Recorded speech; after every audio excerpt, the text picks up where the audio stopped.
Taux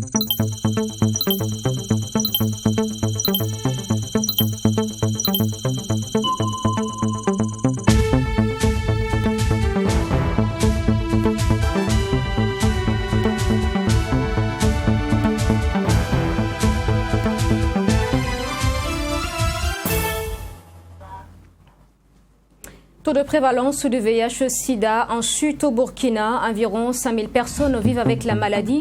Un nouveau référentiel national de riposte va être mis en œuvre. Il a été présenté à l'issue de la 19e session du Conseil national de lutte contre le sida et les infections sexuellement transmissibles. Première session ordinaire 2021 du comité de pilotage du cadre de concertation et d'orientation pour le dialogue État-secteur privé CODESPE. Le point a été fait concernant les actions engagées donc à l'issue de la rencontre Bobo Dioulasso septembre 2020. Bonsoir à tous et bienvenue dans ce journal. Tout d'abord, cette information, le ministère de l'Industrie, du Commerce et de l'Artisanat annonce l'augmentation des prix des hydrocarbures vendus à la pompe. Dans un communiqué qui vient de nous parvenir, il est indiqué donc une hausse de 10 francs CFA du prix du litre du gasoil, du super 91 et du pétrole. Aussi, le prix de la grande bouteille de gaz butane 12,5 kg connaît une hausse de 500 francs CFA. Cette augmentation de prix prendra effet à compter du mardi prochain, 23 mars. Le ministère du Commerce a invité dans le communiqué tous les acteurs de la chaîne de distribution à respecter les nouveaux prix, tout en précisant que des opérations de contrôle surprise seront organisées et que tout contrevenant sera sanctionné selon la réglementation en vigueur. Le chef de l'État a présidé ce vendredi la 19e session du Conseil national de lutte contre le sida et les infections sexuellement transmissibles. Une rencontre à l'issue de laquelle un nouveau référentiel national de riposte donc a été adopté. Les détails de la rencontre avec Mamed Kamabou. Le Conseil national de lutte contre le sida et les infections sexuellement transmissibles à cette 19e session a adopté un nouveau référentiel de lutte contre ce virus pour la période 2021-2025. Un référentiel qui va permettre au gouvernement burkinabé d'atteindre ses objectifs visant à mettre fin à l'épidémie du sida d'ici à 2030. Nous avons adopté un nouveau référentiel qui va nous permettre de travailler jusqu'en 2025 et commencer à amorcer l'élimination du VIH du Burkina. Nous avons constaté avec satisfaction que la prévalence du VIH a diminué au Burkina. Nous sommes à une prévalence de 0,7%, ce qui équivaut à environ 100 000 personnes qui vivent avec le VIH. Au cours de cette session, le Conseil s'est aussi penché sur les solutions qui permettront de lever les goulots d'étranglement qui entravent l'atteinte de ces objectifs. Le président du FASO, par ailleurs président du Conseil national de lutte contre le sida et les infections sexuellement transmissibles, a donné des instructions dans ce sens. Il s'agit notamment du renforcement du traitement et du suivi biologique de personnes vivant avec le VIH. Aujourd'hui, nous avons reçu des recommandations de son Excellence, Monsieur le Président du FASO, pour faire en sorte que la gratuité puisse être déployée sur toute l'étendue du territoire au profit des personnes vivant avec le VIH et d'accélérer l'élimination de la transmission résiduelle du VIH de la mère à l'enfant, car il y a eu également des souffrances dans ce volet. Le cadre national stratégique de lutte contre le VIH, le sida et les infections sexuellement transmissibles et son plan d'action opérationnel 2021-2023, le plan national multisectoriel de lutte contre ces pathologies et le bilan annuel 2020 sont entre autres les documents soumis à l'examen de la 19e session. Je vous en parlais en titre. Le comité de pilotage du cadre de concertation et d'orientation pour le dialogue État-secteur privé CODESPE a fait le point de la rencontre État-secteur privé Bobo Dioulasso septembre 2020, également de l'état d'avancement et de la mise en œuvre des recommandations issues de cette rencontre. Les acteurs étaient réunis ce matin à la primature. C'était lors de la première session ordinaire 2021 du comité compte rendu avec Fatima Tanikiema. Les 27 et 28 septembre 2021 se tiendra dans la ville de Sia la 3e édition de la rencontre nationale État-secteur privé. C'est l'une des informations qui ressort de la première session ordinaire du comité de pilotage du cadre de concertation et d'orientation pour le dialogue État-secteur privé. Ce face-à-face a surtout permis aux deux parties d'échanger avec les structures d'appui au secteur privé et les services techniques des différents ministères impliqués, chose qui a permis de dégager des perspectives. À partir donc de la deuxième moitié du mois de mai, nous allons faire donc les rencontres sectorielles dans les régions, sous l'égide donc des gouverneurs et des présidents donc des délégations consulaires régionales de la Chambre de commerce et l'ensemble donc des structures d'appui au secteur privé dans les 13 régions. À l'issue de cela, nous allons nous retrouver donc au courant juillet sous l'égide donc des ministres en charge donc des politiques sectorielles pour discuter donc des questions sectorielles en fonction donc des spécificités donc des acteurs du secteur privé. Et enfin, nous allons nous retrouver donc les 27 et 28 septembre 2021 à Bobo-Dioulasso pour la tenue donc de la rencontre nationale État secteur privé, la 3e édition. Le comité a également fait le bilan des recommandations issues de sa dernière rencontre en 2020 à Bobo-Dioulasso, chose appréciée positivement par les acteurs du secteur privé, selon leurs représentants. Nous avons insisté sur 2 autres recommandations qui sont l'indemnisation des entreprises qui ont été victimes en 2014, accélérer l'indemnisation de ces entreprises-là qui sont encore en grande difficulté, et aussi résoudre le problème des marchés publics en instituant un guichet unique. Le secteur privé a lors de cette session émis de nouvelles recommandations afin d'améliorer le format de ce cadre de concertation État-secteur privé. Le ministère en charge de l'agriculture a lancé aujourd'hui l'opération d'enregistrement massif des exploitants agro-silvopastorales, halieutiques et fauniques. C'est en application de la loi concernant les mêmes filières. Ces derniers pourtant, cette démarche est censée valoriser le métier de l'agriculteur et l'éleveur également. Ces derniers pourront par la suite bénéficier d'un accompagnement pour booster leur production. Abdourahim Nigné. Désormais, les exploitants agro-silvopastorales, halieutiques et fauniques du Burkina Faso disposent d'une carte professionnelle et d'un certificat d'enregistrement de leur exploitation. Cette volonté du gouvernement vise à valoriser les métiers d'agriculteurs et d'éleveurs qui occupent plus de 80% des populations rurales et qui contribuent à plus de 30% au produit intérieur brut.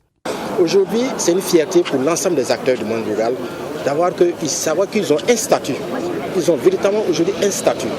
Comme vous voyez, il y a les autres chambres sœurs, comme la chambre de métier, qui ont un statut de métier. Et au niveau de la chambre de commerce, il y a également un statut, le statut de commerçant. Et tous, ils ont des cartes professionnelles. Donc, je pense que l'adoption de cette nouvelle loi vient véritablement réparer cette injustice qui existait depuis très longtemps. Aujourd'hui, c'est vraiment une fierté pour nous, les acteurs du monde rural. Au cours de cette cérémonie, des exploitants ont reçu leur carte professionnelle et leur certificat d'enregistrement. Des agriculteurs qui se réjouissent de la reconnaissance et de la valorisation de leur profession. C'est une émotion de joie d'avoir vraiment reçu ma carte d'agriculteur. Et cela va vraiment beaucoup m'aider. Comme vous l'avez entendu lors des discours de nos autorités ce matin, l'importance de cette carte en question, c'est en fait de nous aider. Et nous, on attendait cela. Donc aujourd'hui, si nous avons ça dans nos mains, vraiment c'est une émotion de joie. De manière concrète, cette carte permettra aux agriculteurs et éleveurs d'avoir accès aux services financiers pour le développement de leurs activités et au gouvernement de disposer d'une base de données. À partir de ces cartes professionnelles, ils vont pouvoir utiliser leurs fonds agro-silvopastoral pour le nantissement. Ça veut dire quoi? Ça veut dire qu'un agriculteur qui a sa carte professionnelle pourra, à partir de son champ, voir le nombre d'hectares qu'il a, la charrue, les bœufs, tout estimer, pouvoir avoir une estimation de tout ça, avec lequel ça va constituer une garantie au niveau de la banque comme au niveau du fonds de développement agricole. Et cela va lui permettre de pouvoir avoir un financement pour davantage professionnaliser son exploitation. L'opération d'enregistrement des exploitations et la délivrance des cartes d'exploitants est confiée aux chambres régionales d'agriculture. La Chambre nationale d'agriculture table sur un objectif de 1 300 000 producteurs enregistrés pour cette année 2021. Nous vous l'avons annoncé hier, le Prytanée militaire du Kadiogo est lancé dans les activités de son 70e anniversaire. Aujourd'hui, séance de vaccination et de soins gratuits au profit des populations de Cambouensin et de Pabré. Une opération donc de don de sang à l'appui. Abdourahim Tapsoba. Les populations ont pris d'assaut le CSPS de Cambouensin pour bénéficier des soins gratuits organisés par le Prytanée militaire du Kadiogo PMK au profit des populations riveraines ainsi que celles de Pabré. Les soins sont administrés par des médecins militaires spécialistes et généralistes. Pour le médecin-chef du camp, Bila Zagré, ce sont des soins et consultations en différentes spécialités qui seront administrés aux populations. Nous avons initié ces consultations et soins gratuits aux différentes populations. Étant donné que le PMK a eu à former de nombreux médecins, civils et militaires, donc avec l'appui de ces différents médecins, on a différents spécialistes et aussi des médecins généralistes. On a un ophtalmologue qui est là, on a un cardiologue, et on a un neurologue qui est là, on a un dermatologue aussi qui est là. Voilà, donc ces différents soins-là, nous les faisons ici actuellement. Pour les populations, c'est un grand service que le Prytanée militaire du Kadiogo leur rend par ses prestations exceptionnelles. Elles ont également saisi cette occasion pour saluer cette belle initiative des militaires qui permettra à certains de bénéficier des soins gratuits qui coûteraient cher dans certains hôpitaux. Je suis là parce que je veux voir l'ophtalmologue. Donc c'est une occasion, à l'occasion des 70 ans du PMK, c'est une occasion qui s'offre à nous pour que nous puissions avoir beaucoup de médecins sur place et pouvoir voir de quoi nous souffrons. Une initiative qui est noble parce qu'on a la possibilité d'avoir plusieurs médecins en même temps sur un même site. Et puis, ce qui est dit, c'est que c'est gratuit. Au-delà des soins, une opération de don de sang a également été organisée et les élèves du Prytanée militaire du Kadiogo se sont mobilisés pour la circonstance. Une mobilisation saluée par le ministre d'État, ministre de la Défense nationale et des anciens combattants Chérif Sy, présents à cette rencontre. Une autre maladie en question dans ce journal, elle est loin d'être sexuellement transmissible. Elle est caractérisée par l'inflammation, le rétrécissement des voies respiratoires, ce qui rend donc la respiration difficile. Il s'agit de l'asthme. C'est une maladie qui touche plusieurs personnes au Burkina et parmi lesquelles des enfants.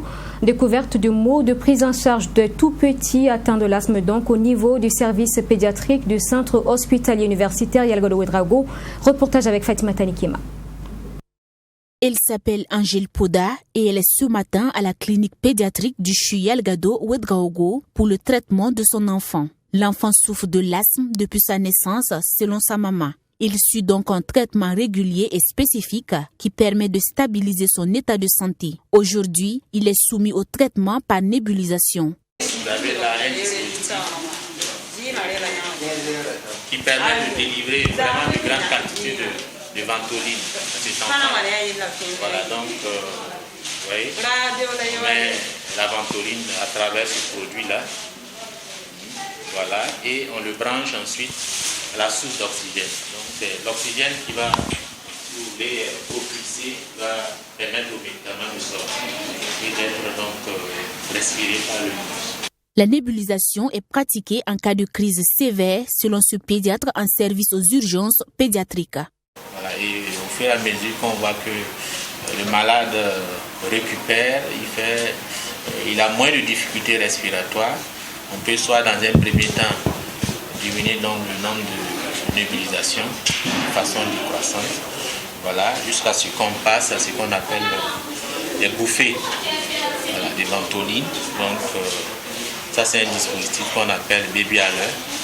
Voilà, donc avec la ventoline qu'on adapte ici, voilà, également qu'on met sur le nez et la bouche de l'enfant, et on peut ensuite délivrer les bouffées d'oxygène.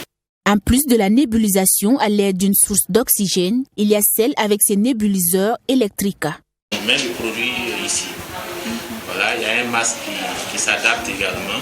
Avec le masque qu'on fixe sur le visage de l'enfant, voilà, et la bouche, là, ça permet donc d'envoyer le produit qui sera inhalé donc par l'enfant. Le soin par nébulisation n'est pas la seule méthode de prise en charge des cas de crise d'asthme, nous fait savoir notre pédiatre du jour. Dans la prise en charge, il y a des produits qui sont prescrits. En plus de la ventoline qu'on donne, il y a les corticoïdes qu'on peut administrer soit par voie injectable, soit par la bouche, sous forme de comprimé. Voilà. Bon, ça c'est pour la prise en charge de la crise aiguë. Voilà. Maintenant, après ça, il faut la prise en charge au long cours, voilà, qui peut se poursuivre donc à travers la ventoline, voilà, ou associée à d'autres produits. Pour bénéficier de ces soins à la pédiatrie du CHU Yelgado Ouedraogo, il y a 2 portes d'entrée, nous explique le chef de département pédiatrique. La première porte, ce sont les urgences. L'enfant a une situation grave qui est reçue aux urgences. Le personnel va l'évaluer et décider s'il faut l'hospitaliser ou pas. Le deuxième circuit, c'est la consultation. Le malade peut venir en consultation, voir un médecin, et après l'évaluation faite par le médecin, celui-ci va décider, en fonction de l'état clinique du patient, s'il faut l'hospitaliser ou le suivre en ambulatoire, ça veut dire prescrire un médicament. De la salle de consultation à la salle d'hospitalisation, en passant par la salle de réanimation, les difficultés ne manquent pas. Elles sont liées essentiellement à la vétusté des locaux et du matériel. En dehors de cet aspect infrastructure, équipement, il y a naturellement le problème des examens complémentaires pour la confirmation de nos hypothèses qu'on émet. Il y a des difficultés parce que tous nos services transversaux, que sont les laboratoires, j'allais dire le service d'imagerie qui fait les radios, les échographies, les scanners, sont perpétuellement, en tout cas de façon récurrente, en insuffisance, soit en panne, soit en insuffisance de réactifs. Le service pédiatrique du CHU Yelgado Ouedraogo accueille en moyenne 5000 patients par an. Des patients âgés de 0 à 18 ans, selon le chef de département pédiatrique. Pour les enfants de moins de 5 ans, les médicaments, les examens complémentaires et l'hospitalisation sont gratuites, à en croire le professeur Fla Koueta. Un contrat de secours aux voyageurs pour lutter contre le trafic des enfants mineurs, le transport mixte et le grand banditisme avait été signé entre la mairie de Ouagadougou et la société Concept Service. Malheureusement, ce contrat a été rompu à présent. Le DG de la société Concept Service explique une dette financière au nom de la mairie est la raison donc. Explication dans ce reportage signé Mikla Toukri. Les gens essaient d'escamoter, j'ai dit non, c'est 287. C'est un jugement qui condamne la mairie de Ouagadougou à payer à la société Concept Service plus de 400 millions de francs CFA. Une somme qui a connu un début de paiement jusqu'en 2013 où un protocole de règlement définitif entre les deux parties a été signé. Le reste à recouvrer est de plus de 280 millions de francs CFA. La créance a connu des débuts de paiement quand Simon était là, parce que les jugements ont été faits tout. Et malheureusement, dès qu'il est parti, il y a Marin qui est venu. Et quand Marin est venu, il y a eu un conseil communal spécial qui s'est tenu là où on a demandé le paiement. Et après, tout, ça s'arrête. Depuis cette date, la société Concept Service réclame en vain sa créance. Et pour l'homme d'affaires Alassane Kwanda, toutes les dispositions ont été prises. Demande d'audience, appel téléphonique pour échanger sur le dossier avec la mairie de Ouagadougou. Des démarches soldées par un échec. Et c'est un homme qui ne cache pas sa colère. Vous avez des difficultés à rencontrer le maire qui refuse de vous rencontrer, qui ne répond pas au téléphone, qui ne répond pas aux lettres, mais c'est grave. Parce que la mairie, là, c'est notre mairie à nous tous. C'est nous qui l'avons élu là-bas. Il a l'obligation et le devoir de nous parler en tant que citoyens. Et surtout, quand je représente quand même les PME de ce pays, il doit me recevoir. Donc nous demandons aux autorités de voir dans quelle mesure, puisque là, il est couvert par la puissance publique, qu'on nous paye. Parce que nous avons aussi des engagements avec les banques qui nous tombent à bras raccourcis et à la manière la plus sordide. Cette sortie médiatique du directeur général du Concept Service, Alassane Kwanda, est un cri de cœur auprès des autorités. Et il va plus loin pour qualifier le silence de la mairie de Ouagadougou et le non-respect d'une décision de justice de dérive et d'une mauvaise foi. Les gens essaient d'escamoter. J'ai dit non, c'est 287 millions. J'ai les paiements qui ont été effectués, j'ai le montant qui reste qui n'est pas payé et j'ai le document des astreintes. La manière de faufiler, de dire que j'ai déposé l'argent chez le greffier, c'est trop gros. Donc nous pensons que peut-être à quelque part il est couvert. Néanmoins, Alassane Kwanda, directeur général de Concept Service, dit être disponible pour poursuivre les discussions avec la mairie de Ouagadougou pour trouver une solution définitive à cette affaire. Si rien n'est fait dans les jours à venir, il promet sortir à nouveau pour dénoncer l'attitude de la mairie de Ouagadougou qui foule aux pieds une décision de justice. Page culture de ce journal, la 8e édition des FAMA. Le comité d'organisation a tenu hier un panel à l'université professeur Joseph Kizerbo sous le thème « L'art et la culture, facteurs de résilience ». Un panel qui a connu la participation d'éminentes personnalités du monde culturel. Reportage. Ils sont présents, tous les acteurs du monde culturel, pour tenir ce panel au profit des étudiants de l'université professeur Joseph Kizerbo. Rendez-vous du donner et du recevoir qui s'est tenu sous le thème « L'art et la culture, facteurs de résilience ». Il s'est agi de discuter avec les étudiants sur les valeurs culturelles qui constituent un patrimoine à préserver. Pour le coordonnateur général des Faso Music Awards, le choix de l'université n'est fortuit. Nous avons choisi d'organiser ce panel à l'université parce que nous sommes partis du constat que d'abord la musique, au-delà de sa dimension romantique, c'est-à-dire que sa dimension festive, la musique est aussi réflexion et la musique peut servir donc à des causes nobles. Et pour nous, l'université en tant que temple du savoir était le cadre idéal pour ce type donc de réflexion, pour ce type de cadre donc propice à la réflexion. C'est la raison pour laquelle nous avons approché l'université Joseph Kizerbo pour nouer un partenariat qui devrait nous permettre d'organiser cette activité. Selon le directeur des affaires sociales et culturelles de l'université, ce panel est organisé en lieu et place du colloque international au profit des étudiants. Cela a été également une occasion pour les étudiants évoluant dans le domaine de l'art et la culture de pouvoir s'exprimer et d'enrichir leur carnet d'adresses avec la présence des promoteurs à ce panel. Et quand on parle d'université, et surtout de l'université Joseph Kizerbo, les gens ont tendance à voir des activités académiques, les activités de recherche seulement. Au-delà de ça, il y a des activités culturelles qui sont organisées. Vous savez, depuis 2019, l'université Joseph Kizerbo a mis en place un ensemble artistique et culturel qui comporte un orchestre, une troupe de danse et une troupe théâtrale. Alors, et donc cet ensemble-là va se produire à côté des artistes émergents que les organisateurs de Faso Music Awards ont sélectionnés. Plusieurs activités sont encore prévues pour cette 8e édition des Faso Music Awards, à savoir le FAMA Off ce vendredi 19 mars au sein de l'université.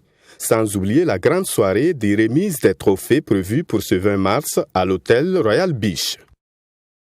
Un reportage signé Hyacinthe Sawadogo. La rue 932, située dans l'arrondissement de quartier Gunga, plus précisément à Buxumtenga, porte désormais le nom rue des Récréatrales. La cérémonie de baptême a été présidée ce 18 mars par le maire de la commune de Ouagadougou.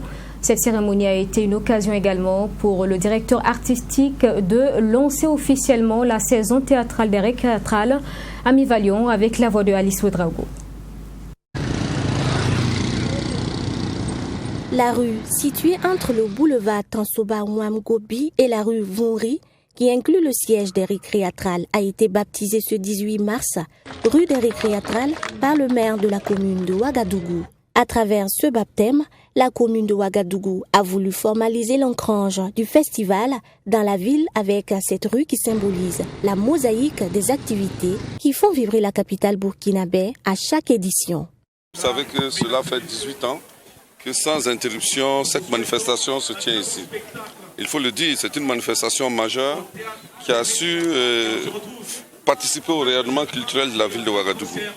Donc il était tout à fait normal que pour marquer son ancrage définitif dans notre ville, nous puissions donner le nom des Récréatales à cette rue qui l'abrite et qui a la particularité de faire participer tous les riverains à ce festival.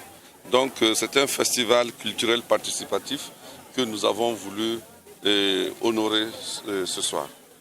Le directeur des récréatrales Aristide Tarnagda a adressé des mots de remerciement à l'endroit des autorités communales pour la confiance placée aux récréatrales.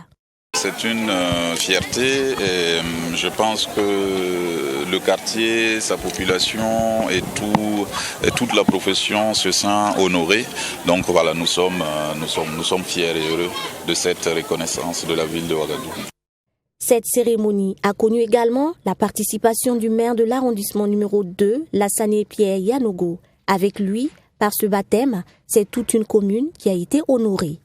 Avec beaucoup de bonheur que nous accueillons l'honneur que la commune de Ouagadougou fait au récréatral et à ce quartier qui relève notre arrondissement. Il faut dire que déjà nous sommes honorés par tout ce que le récréatral apporte comme vie, comme bonheur à nos populations et à la population de Ouagadougou. Et c'est vraiment avec un cœur plein de joie que nous sommes là.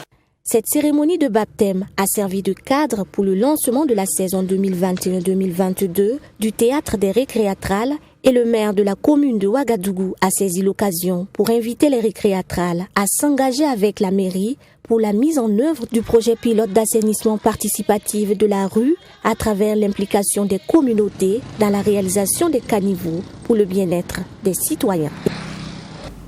Et voilà pour ce journal. Merci de l'avoir suivi. Je vous souhaite une excellente suite à notre compagnie. Bonsoir et à demain à 20h.